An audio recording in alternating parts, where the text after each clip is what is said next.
We sometimes look at the world through a lens of good and bad, of things that are beautiful, things that are not. When you begin to see the world for what it is, which is, it is beautiful.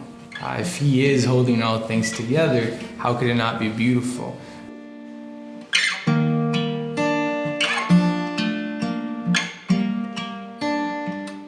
My name is Lucas, and I'm Evelyn. actually how we got into music is also the same story of how we got together, I guess. I grew up in the church world. My whole family was very musical, but that wasn't really what I wanted to do. I mean, I was a sports jock. But then I met this lady at a church, and she was singing, and that's how I got really into music. How I got into music, I had to have people see that in me. I never thought of myself as a musician, did not grow up in a musical home. Just had to have someone see that in me and point that out in me, and started singing here and there at church, and been singing since then, since I was 12.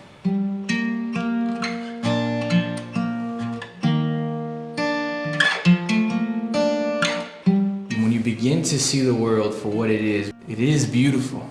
I know it's hard to see the beauty in things sometimes. And that's the process. I think for me it's been intentionality a lot. It's about choosing to see the beauty. It's not something that came naturally to me in this journey. So trying to be aware of my surroundings, trying to be aware of the beauty around me, the beauty in people. If I see my brother suffering, my sister suffering, and I suffer, and I come alongside and I suffer with them, I see beauty in that, and we need more of that.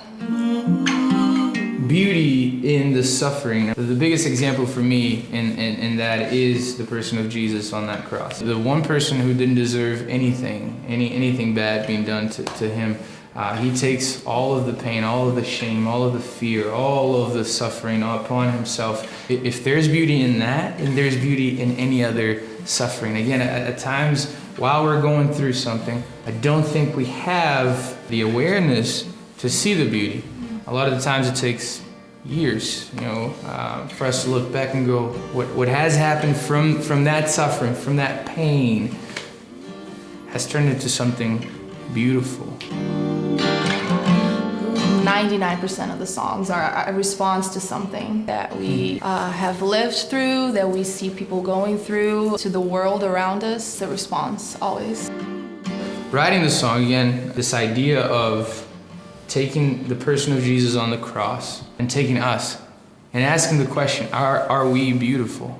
Was He beautiful when He bled or suffered? In our world right now, domestic violence, people being treated unjustly on our streets. Are we beautiful when we suffer pain?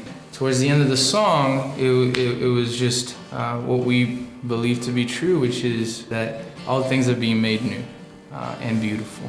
If you're going to talk about beauty in suffering, hope has to be in there. It's a big part.